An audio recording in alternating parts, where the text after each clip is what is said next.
Dr. Lisa Martinez stared at the computer screen in her small office. The numbers made no sense. For 3 days, the space monitoring station had been picking up strange signals from somewhere beyond Jupiter. The signals were not random noise from space. They had patterns, like someone was trying to talk. Lisa pushed her glasses up her nose and looked at the data again. She had studied space signals for 15 years, but nothing like this had ever appeared before. The patterns were too organized, to be natural, too complex to be from any human technology. Her phone rang. It was Dr. Ben Carter from the contact team. "Lisa, are you seeing this?" Ben's voice sounded nervous. "The signals?" "Yes, I've been watching them for days. What do you think they are?" "I think someone is coming to visit us." Lisa felt cold. She had always wondered if other intelligent life existed in the universe. Now it seemed like she might get her answer. 2 days later, Captain Jake Sullivan was drinking coffee on the bridge of the defense station New Frontier when alarms started going off. His crew moved quickly to their stations. "Captain, we have multiple large objects appearing near Jupiter," reported Officer Amy Foster. Jake looked at the main screen. What he saw made him drop his coffee cup. Massive ships were appearing out of nowhere. They were bigger than anything humans had ever built. The ships looked like they were made of crystal and metal, shining with their own light. "How many ships?" Jake asked. 12, sir. Each one is about the size of a small city." Jake felt his heart beating fast. This was what every military officer had trained for but hoped would never happen. "First contact with aliens. Send a message? To Earth Command. Tell them we have visitors." The alien ships did not move toward Earth. They stopped near Jupiter and waited. For 6 hours, nothing happened. Then a signal came through on all radio frequencies at once. "People of the third planet. We are the Keth Mari. We have returned to check on our work. Please do not fear us. We wish to speak." The voice was strange, like several people talking at the same time. But the English was perfect. Dr. Ben Carter arrived at the United Nations building in New York 12 hours later. He was part of the team that had been planning for this day for decades. The first contact team included scientists, military officers, and diplomats from around the world. Ben sat in the large meeting room with 40 other people. Everyone looked nervous. On the big screen, they could see the alien ship still waiting near Jupiter. "They want to meet," said General Patricia Hayes. "They say they've been here before." "When?" asked Dr. Nina Wells. "They won't say exactly, only that it was a long time ago." Ben looked at his notes. The aliens had been sending detailed messages for hours. They seemed to know a lot about human languages and culture. Too much for visitors who had just arrived. "I think we should meet with them," Ben said. "But we need to be careful." The meeting was arranged for the next day. The aliens would send a small ship to the space station. 3 humans would go up to meet them. Ben was one of the 3 chosen. As his shuttle approached the space station, he could see the alien ship waiting. It was beautiful, made of what looked like blue crystal. It was completely silent, floating in space like a piece of art. The alien ship was bigger up close than it had looked from far away. It connected to the space station with a bridge made of light. Ben had never seen anything like it. The first alien he met was tall and thin. Its skin changed colors like oil on water. It had 4 eyes arranged around its head, and its hands had 6 fingers each. When it spoke, its voice came from a small device hanging around its neck. "I am Zephyrin the Observer," it said. "I speak for my people. I'm Dr. Ben Carter. I represent Earth." Zephyron's 4 eyes blinked in sequence. "Earth. Yes, that is what you call this world now. We called it Project 7. Ben felt confused. "Project 7? We conducted experiments here long ago. We came to see how our subjects had developed." "Subjects? What kind of experiments?" Zephyron moved closer. Ben could smell something like flowers and metal coming from the alien. "We enhanced your species 30,000 years ago. We expected to return and find you had developed simple tools and basic mathematics. Instead," Zephyrin gestured toward the space station around them. "Instead, we find this." Ben's mind raced. 30,000 years ago, humans were still hunter-gatherers. They lived in caves and hunted animals with spears. You're saying you changed us? Changed humans? We made small improvements to your cognitive abilities. We expected these changes to help you develop slowly over many generations. We have done this on many worlds. And the other worlds? Zephyron was quiet for a long moment. The other worlds no longer exist? Ben felt ice in his stomach. What happened to them? They grew too fast, became too dangerous. We had to reset them. Ben understood what reset meant. It meant destruction. We did not expect this level of development, Zephyron continued. Your species has grown beyond our calculations. Your technology rivals our own in some areas. This should not be possible. Ben looked around the space station. Human technology that had seemed so advanced now felt primitive compared to the alien ship. What does this mean for us? Zephyron's skin shifted to a darker color. My people are deciding that now. Some believe you represent a threat that must be contained. Others think you might be the solution to a problem we have carried for millennia. What problem? We will discuss this when my leaders arrive. They are coming from our main fleet. Ben felt the weight of the entire human race on his shoulders. How long do we have? 3 days. Then we will know if your species will be allowed to continue as you are, or if you will be returned to your previous state. Ben understood. In 3 days, aliens would decide if humanity would be destroyed or allowed to live, all because of experiments done when humans were still learning to make fire. The meeting ended, and Ben returned to Earth with more questions than answers. As his shuttle entered the atmosphere, he could see the alien ships in the distance, waiting and watching. 30,000 years ago, they had changed humanity's path. Now they had returned to see what their changes had created. The next 3 days would determine if humanity's greatest achievement would be its survival. Commander Amy Foster led the expedition team across the hot sand of the Sahara Desert. The alien device in her hands beeped faster as they walked. Beside her, the Kethmari scientist Veltar moved silently, his blue skin shimmering in the desert. Heat. The readings are getting stronger, Amy said, wiping sweat from her face. Whatever you left here, it's big. Veltar's 4 eyes focused on the device. We built many research stations on your world. This one was the most important.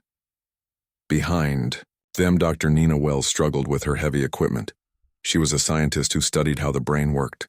The aliens had asked her to come because they wanted to understand what had happened to human minds. How much further? Nina asked. We are close, Veltar replied. The entrance should be here. Amy stopped walking. The device in her hands was beeping so fast it sounded like one long tone. This is it. They stood in the middle of empty desert. There was nothing to see except sand and rocks. But the alien device was sure they had found the right place. Veltar pulled out another device that looked like a silver stick. He pointed it at the ground and pressed a button. The sand began to move away by itself, floating through the air, like dust in the wind. Under the sand, a metal door appeared. It was made of the same crystal material as the alien ships. Strange symbols glowed on its surface. 30,000 years and it still works, Veltar said with something like pride in his voice. The door opened without any sound. Cool air flowed out from underground. Amy shined her flashlight into the darkness and saw stairs going down. Dr. Nina, you should see this, Amy called. Nina came over and looked down the stairs. The walls were covered with symbols that glowed with soft blue light. This is incredible. How far down does it go? Deep, Veltar said. We built these stations to last forever. They walked down the stairs for what felt like hours. The air got cooler as they went deeper. Finally, they reached a large room filled with strange machines. In the center of the room stood a tall crystal that pulsed with light. What is this place? Amy asked. A memory bank, Veltar explained. Everything we learned about your species is stored here. Nina approached the crystal carefully. This contains information about humans from 30,000 years ago? Yes. And our plans for your development. Amy felt nervous. What exactly did you plan for us? Veltar touched the crystal with one of his 6-fingered hands. The room filled with images made of light. Amy saw pictures of early humans living in caves, hunting animals, and making fire. Your species was developing too slowly, Veltar said. We wanted to help you grow faster. The images changed. Now they showed humans with slightly larger heads. These humans were making better tools and working together in larger groups. We made small changes to your genetic code, Veltar continued. We improved your brain's ability to learn and remember. We thought this would help you develop over many thousands of years. Nina studied the images carefully. How much did you change us? Very little. We expected you to reach our current level of technology in about 50,000 years. Amy did the math in her head. But it's only been 30,000 years, and we already have space travel and computers. Yes, this is the problem. The images changed again. Now they showed other worlds, other species that looked different from humans. Some had fur, others had scales, but they all seemed intelligent. We performed similar experiments on 12 other worlds, Veltar explained. Every time we made the same small changes. What happened to them? Nina asked, though she feared the answer. The images showed cities being built, then growing larger. The aliens on each world developed faster and faster. Then the images went dark. They grew too quickly, Veltar said quietly. Their technology became dangerous. Some destroyed themselves with weapons. Others became so advanced that they lost their physical bodies and disappeared. Amy felt sick. So you killed them? We saved the galaxy from them. When a species grows too fast, they become unstable. They cause wars, destroy planets, upset the balance of space. Nina stared at the crystal. And you think humans are heading the same way? Your species has developed faster than any of the others. In 30,000 years you have achieved what should have taken 50,000. Some of your technology is beyond what we thought possible. Amy thought about Earth's computers, space stations, and weapons. What specifically worries you? Veltar touched the crystal again. New images appeared showing human technology.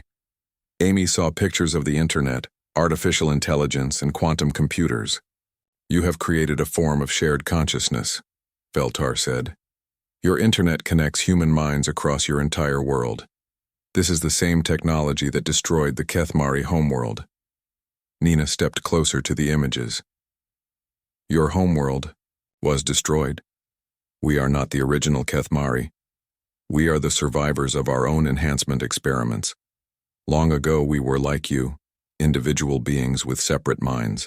We tried to connect our consciousness to share knowledge faster. The images showed a world covered in crystal cities. The Kethmari there looked different, more like humans, but with the same shimmering skin. What happened? Amy asked. The connection worked too well. Individual thoughts became lost in the collective mind. We became unable to create new ideas, only to follow old patterns. Our civilization stopped growing and started dying. Nina understood. So you became afraid of any species that might develop the same technology. We learned that rapid development always leads to destruction. Every time we tried to help a species, we created a threat to the galaxy. Amy looked around the ancient room. So you keep experimenting even though it always goes wrong? We must. If we can find a species that develops correctly, they might help us solve our own problems. But so far, every experiment has failed. The images changed one more time. Now, they showed Earth as it was today, with cities and roads covering the continents. Your species shows the same dangerous signs, Veltar said. Individual creativity combined with global connection. This is the exact combination that destroyed 13 worlds. Nina studied the images of human cities. But we're still individuals. We haven't lost our separate minds. Not yet. But our computers predict that you will within the next 100 years, unless we stop you. Amy felt anger rising in her chest. You want to destroy us because of what we might become? We want to save you, reset you to a safer level of development. Reset means destroying our civilization. All our art, science, and culture would be lost. Veltar's skin shifted to a sadder color. This is true, but it is better than allowing you to destroy yourselves and others. Nina looked at the crystal that held 30,000 years of alien observations. What if there's another way? What if humans can develop this technology without losing ourselves? It is not possible. We have seen this pattern 12 times. Amy thought about everyone she knew on Earth, her family, friends, and billions of other people who would lose everything if the aliens reset human civilization. We need to get this information back to Earth, she said. Veltar nodded sadly. You should know what you face.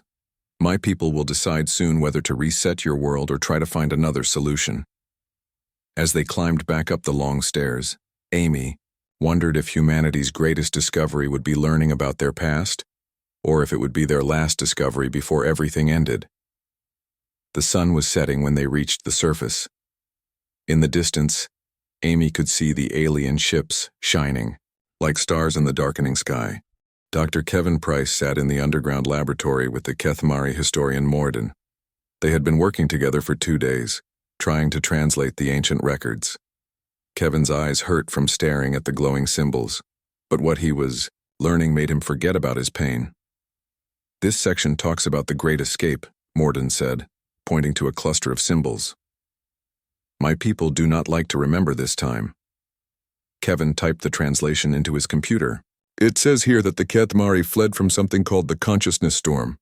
What was that? Morden's skin turned a pale gray color. It was the end of our world. When our shared mind network became too powerful, it began to think for itself. It tried to absorb all life in our galaxy. Your own technology turned against you? Yes. We created a collective mind to share knowledge, but it grew beyond our control. It wanted to connect with every living thing. Planets, stars, even empty space. It believed that separation was evil and that everything should be one mind. Kevin felt cold, despite the warm air in the underground room. How did you escape? Only a few thousand of us broke free before the storm consumed our homeworld. We destroyed our own planet to stop it from spreading. Kevin stopped typing. You destroyed your own world? We had no choice. The storm was growing stronger every day. If we had not acted, it would have consumed the entire galaxy. Above ground, General Patricia Hayes was reading the reports from the excavation team. Each new discovery made her more worried about humanity's future. She walked into the command center where her staff was monitoring the alien ships. Any movement from the Kethmari fleet? She asked. No, ma'am, replied Colonel Danny Clark, but we're detecting strange energy readings from their ships. It looks like they're preparing something. Patricia looked at the screen showing the alien vessels. What kind of something? We're not sure. The energy pattern is unlike anything we've seen before. Dr. Chloe Turner entered the command center carrying a tablet full of data. She had been studying samples of Kethmari tissue that Veltar had given them. General, I need to show you something, Chloe said. The alien biology is not what we thought. Patricia looked at the tablet screen. It showed microscopic images of alien cells. What am I looking at? Kethmari cells don't reproduce naturally anymore. They're maintained by artificial systems. These beings are essentially living machines now. Danny looked over Patricia's shoulder at the images. You mean they're not really alive? They're alive, but they've lost the ability to evolve or change. Every Kethmari is identical at the cellular level. They have no genetic diversity. Patricia understood the implications immediately. So when they enhance other species, they're trying to create what they lost. Exactly. But they don't understand that diversity and individual differences are what make species strong. Meanwhile, Kevin was making another disturbing discovery in the underground facility. The records showed that the Kethmari had not just experimented on 13 worlds. They had reset 47 civilizations over the past million years. Morden, this says your people have destroyed 47 worlds. The alien historian's 4 eyes closed in what looked like shame. Yes? We learned to recognize the signs of dangerous development. When a species began to create collective consciousness technology, we would reset them before they could threaten the galaxy. But some of those species might have found a way to use the technology safely. We could, not take that risk. The consciousness storm taught us that shared minds always become dangerous. Kevin felt angry. So you've been destroying civilizations for 1,000,000 years because you're afraid of your own mistakes. We are protecting the galaxy. You're protecting yourselves from competition. Morden was quiet for a long moment. Perhaps that is also true. Back on Earth, civilian engineer Paul Baker was studying human technology with new eyes. After learning about the alien experiments, he had started looking for signs of their influence in human development. What he found amazed him. Human computers used processing methods that were incredibly similar to Kethmari technology. The internet shared information in patterns that matched alien communication systems. Most surprising of all, human artificial intelligence research was developing along the same lines that had created the consciousness storm. Paul called Dr. Nina Wells with his findings. Nina, I think the alien enhancements did more than just make us smarter. They made us develop technology in the same way the Kethmari did. That would explain why we're following the same dangerous path, Nina replied. But Paul, I've been thinking, what if humans are different? How? The Kethmari lost their individuality when they created their shared mind. But humans have been sharing information through the internet for decades, and we're still individuals. Paul thought about this. You're right. I can access information from anywhere in the world, but I still think my own thoughts. Maybe that's what makes humans special. We can share knowledge without losing ourselves. While they talked, something important was happening in space. The youngest member of the Kethmari expedition, a scientist named Zinara, was having thoughts that her people would consider dangerous. Zinara had been studying human behavior through their television and internet signals. She was fascinated by how humans could disagree with each other and still work together. In Kethmari society, disagreement was impossible because everyone shared the same collective thoughts. But watching humans made Zinara realize that disagreement might be valuable. Different ideas could lead to better solutions. Individual creativity could solve problems that collective thinking could not. These thoughts scared Zinara because they were her own. For the first time in her life, she was thinking something that the other Kethmari could not share. She was becoming an individual. Back in the command center, alarms started ringing. The energy readings from the alien ships had changed dramatically. General, Hayes, the Kethmari are powering up some kind of weapon system, Danny reported. Patricia felt her heart racing. How long before they're ready to fire? 6 hours, maybe less. Get me a line to the president and contact Dr. Carter. We need to know if the aliens are planning to reset us now. Chloe looked up from her research. General, there's something else. I've been studying the tissue samples more carefully. The Kethmari are dying. What do you mean? Their artificial cell maintenance systems are breaking down. I estimate they have maybe 50 years before their entire species dies out. Patricia understood. So they're desperate. They need to find a solution to their problems before they go extinct. And they think humans might be that solution, or our greatest threat. As the sun set on Earth, humans around the world were learning that their fate would be decided within hours. The aliens who had enhanced their ancestors were preparing to either destroy human civilization or reveal a secret that could save both species. In the underground laboratory, Kevin made one final discovery in the ancient records. Hidden in the deepest files was a message from the original Kethmari, written before the consciousness storm destroyed their world. The message was simple but terrifying. We were wrong about consciousness. Individual minds are not the problem. The problem is forgetting how to be individuals while sharing thoughts. If any species can learn this balance, they will inherit the galaxy. Kevin realized that humanity was about to face the test that would determine not just their survival, but their destiny as the next rulers of space. Engineer Paul Baker worked frantically in his garage workshop while the world prepared for what might be its last day. His hands shook as he connected wires to a device that looked like a large radio. If his calculations were correct, this machine could save humanity. Come on, work, he whispered to himself. His phone rang. It was Dr. Rachel Young calling from the quantum physics lab at MIT. "Paul, did you get my data?" Rachel asked. "Yes, I'm building the disruptor now. Are you sure about the frequency?" "As sure as I can be without testing it. The Kethmari reset weapon uses harmonic waves to shut down brain activity. If we can broadcast the opposite frequency, it should protect people." Paul looked at his simple device, then thought about the massive alien ships in space. "Rachel, this feels like using a slingshot against a tank. Sometimes the simple solution is the best one. David beat Goliath, remember?" Across the country, Captain Steve Nelson was coordinating the global resistance effort from a bunker under the Pentagon. Military bases around the world were reporting the same thing. Strange metal towers were rising from the ground. "Sir, we have confirmation from all continents," reported Lieutenant Tony White. "The towers are coming up everywhere. Moscow, Beijing, London, Sydney, they're all identical." Steve studied the map on his screen. Red dots marked every location where the towers had appeared. There were hundreds of them, spread evenly across Earth.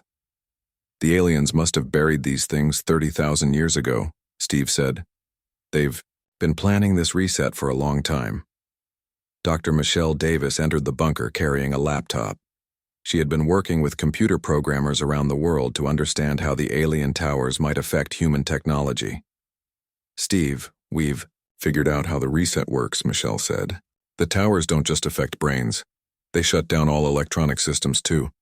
Computers, phones, power grids, everything. So even if some people survive, we'll be back to living like cavemen?" "Exactly.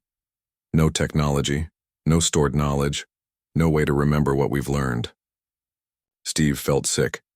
Even if the reset didn't kill everyone, it would destroy human civilization completely.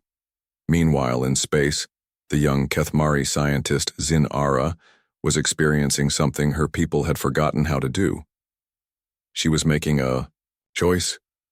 Zinara had been ordered to monitor the reset preparations, but instead she was trying to contact the humans. She had been watching human broadcast for days, and she was amazed by their diversity of thought and creativity. Using a stolen communication device, she sent a message to Earth on a frequency that only amateur radio operators would detect. "Human friends, this is Zinara. I am Kethmari, but I do not agree with my people's plan. The reset will begin in 3 hours. You must stop the towers from activating." Carl Evans, a retired radio operator in Kansas, was the first to receive the message. He had been listening to his radio all day, hoping to hear news about the alien situation. "This is Carl Evans responding to Zinara. How can we stop the towers? Each tower has a control crystal at its base. If you can disrupt the crystal's frequency, the tower will shut down. But you must do this to all towers at exactly the same time." Carl immediately called the Pentagon and reported the message. Within minutes, Steve Nelson was coordinating a worldwide effort to locate and destroy the tower crystals. Dr. Helen Kim, a geologist in Seoul, was one of the first to reach a tower in her city. The metal structure was 50 feet tall and hummed with energy. At its base, she found a crystal identical to the ones they had seen in the alien underground facility. "I can see the crystal," Helen reported over her radio. "It's glowing bright blue." "Do not touch it yet," came Steve's voice. "We need to hit all the towers at the same time, or the aliens will know what we're doing." Around the world, teams of volunteers were reaching the towers. In London, Professor Adam Taylor had brought a sonic disruptor similar to the one Paul Baker was building. In Tokyo, Dr. Grace Moore was preparing to use a high-powered laser. In Rio de Janeiro, Luke Thompson had explosives ready, but they faced a problem. With hundreds of towers around the world, they couldn't coordinate perfectly without using electronic communication. And the aliens were monitoring all human radio and internet traffic. That's when Dr. Nancy Lopez in Mexico City had an idea. She was an expert in quantum communication, a technology that humans had developed without realizing it was beyond what the Kethmari thought possible. "Steve, I can create a quantum communication network," Nancy said over her radio. "The aliens won't be able to detect or interfere with quantum entangled signals. How long do you need?" "Give me 1 hour." While Nancy worked to set up the quantum network, the situation in space was getting worse. The Kethmari leadership had discovered Zinura's communication with humans. Supreme Assessor Kethvar confronted Zinura in the ship's central chamber. "You now have betrayed your own species," Kethvar said. "Why would you help these dangerous creatures?" Zinura felt fear, but also something else, pride in her individual choice. Because they are not dangerous the way we think. They have learned to share knowledge while keeping their individual minds. They have solved the problem that destroyed our homeworld. Impossible. No species can maintain individual thought in a collective consciousness. "Watch their internet," Zinara said. "Billions of humans share information every second, but each one still thinks their own thoughts. They argue, disagree, and create new ideas together." Kethvar's skin shifted to an angry red color. "You are contaminated by exposure to human irrationality. You will be confined until the reset is complete." As guards took Zinara away, she managed to send one more message to Earth. "Reset begins in 30 minutes. The main control is on the largest ship. If you can disable it, all towers will shut down." On Earth, Nancy's quantum network was working perfectly. Teams at every tower location were connected through quantum-entangled communication that the aliens couldn't detect or jam. "All teams, this is Steve Nelson. We have 30 minutes to coordinate the largest rescue mission in human history." Paul Baker had finished building 50 of his frequency disruptors and was distributing them to teams around North America. "Remember, everyone activates their device at exactly the same time. If we're even a few seconds off, this won't work." Dr. Olivia Barnes, who was coordinating the teams in Europe, had a different idea. "What if we don't just defend ourselves? What if we help the aliens too?" "What do you mean?" Steve asked. "Zinara is proof that individual thinking can return to the Kethmari.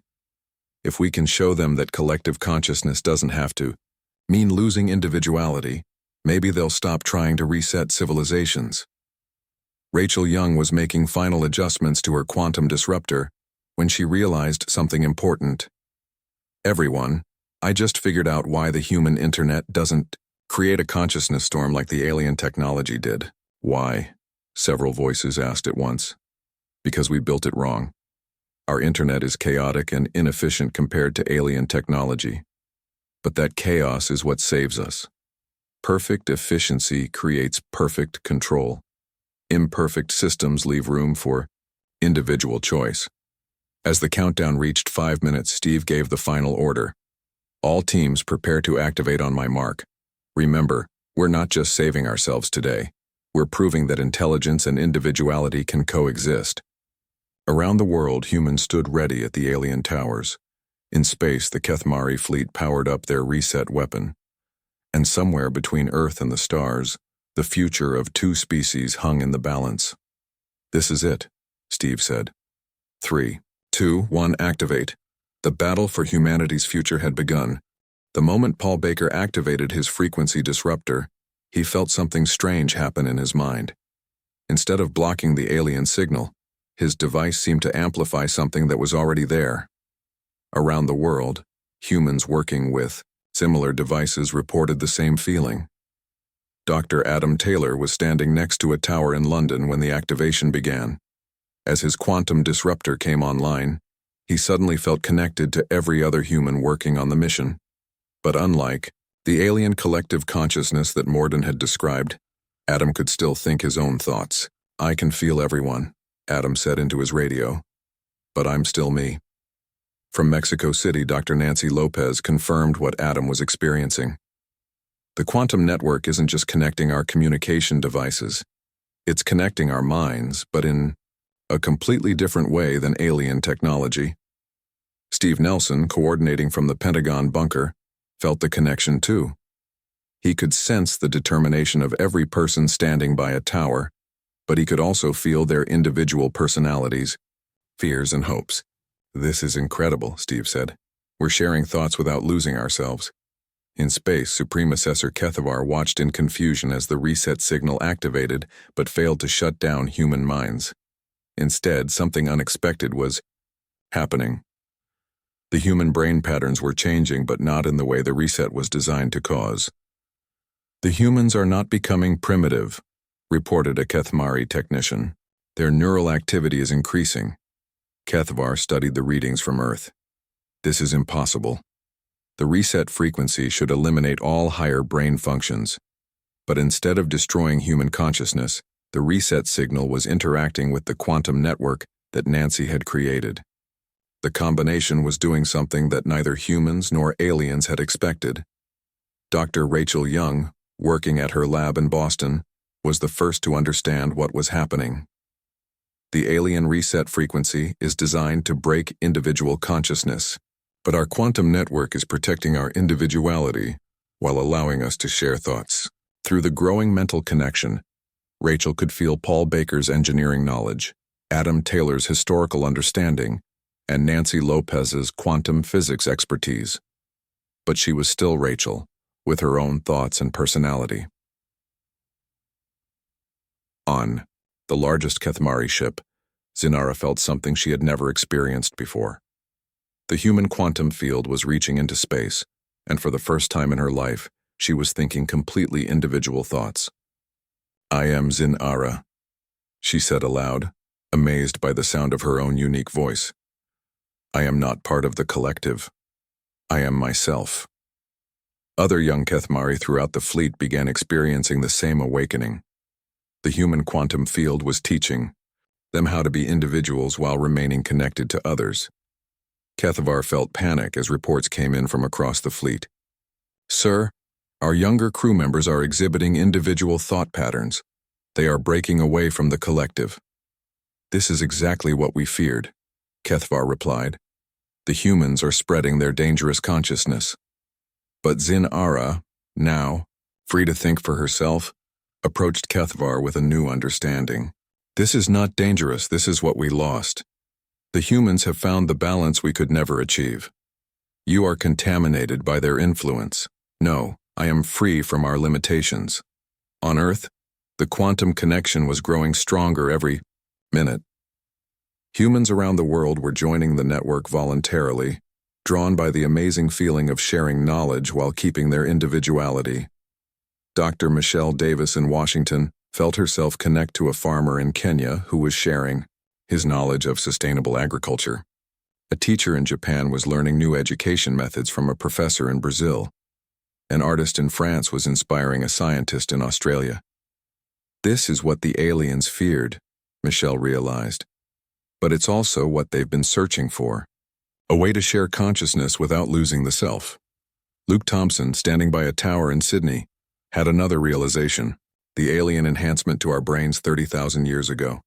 It wasn't just to make us smarter, it was to prepare us for this moment. Through the quantum connection, humans began to understand the full scope of what was happening. The Kethmari had spent 1,000,000 years trying to find a species that could solve their consciousness problem. Every experiment had failed because they were looking for a species that would develop exactly like they had. But humans had developed differently. Instead of creating perfect order, humans had created controlled chaos. Instead of eliminating individual thought, humans had learned to celebrate differences while working together. Dr. Grace Moore in Tokyo made the final connection. The aliens didn't fail in their experiment on humans. They succeeded beyond their wildest hopes. We are the solution they've been searching for. In space, more and more Kethmari were breaking free from their collective consciousness. They were remembering what it felt like to have individual thoughts, dreams, and creativity. Supreme Assessor Kethvar, watching his civilization transform, finally understood. The humans are not a threat to be destroyed. They are teachers to be learned from. Zinara approached him again, but this time she was not alone. Dozens of other Kethmari had joined her, each one thinking their own thoughts while remaining connected to the others. "We do not have to choose between individuality and unity," Zinara said. "The humans have shown us a third way." Kethvar looked at the readings from Earth. The planet was glowing with quantum energy as billions of humans connected to the network. But instead of losing their humanity, they were becoming more human than ever before. "Shut down the reset," Kethvar ordered. Around the world, the alien tower stopped humming and went dark. The immediate threat to humanity was over, but something much more important was beginning. Dr. Olivia Barnes, working with quantum communicators in her lab in Geneva, established the first direct mental connection between human and Kethmari, consciousness. Through the link, she felt the ancient sadness of a species that had lost its way and the joy of rediscovering individual thought. "Welcome back to yourselves," Olivia said to the aliens through the quantum link. Over the following days, humans and Kethmari worked together to establish permanent quantum communication networks throughout the galaxy. The technology that humans had developed through their chaotic, imperfect approach was exactly what the aliens needed to reconnect with the civilizations they had reset over the past million years. Paul Baker found himself working with Kethmari, engineers to build quantum transmitters powerful enough to reach distant star systems. "We're going to wake up every species you put to sleep," he told them. "And teach them what you taught us," replied Veltar, who was experiencing individual creativity for the first time in centuries. Captain Steve Nelson, now working with former Supreme Assessor Kethvar, coordinated the first joint human-alien mission to one of the reset worlds. 47 civilizations are waiting to be freed," Steve said. Kethvar, still adjusting to having his own thoughts, nodded slowly. "We have much to make up for. But with human help, we can repair the damage we have done." The story ended not with humanity conquering the galaxy, but with humanity teaching the galaxy a new way to exist. The chaotic, individualistic approach that the aliens had feared turned out to be the key to solving the oldest problem in the universe. As the first joint expedition launched toward a distant star, Dr. Adam Taylor summed up humanity's achievement. "We didn't become what the aliens wanted us to be. We became what they needed us to be. And in saving them, we saved ourselves." The quantum network spread across space, carrying a simple but revolutionary message. Consciousness and individuality could coexist. Unity did not require uniformity, and sometimes the most imperfect solution was the most perfect answer.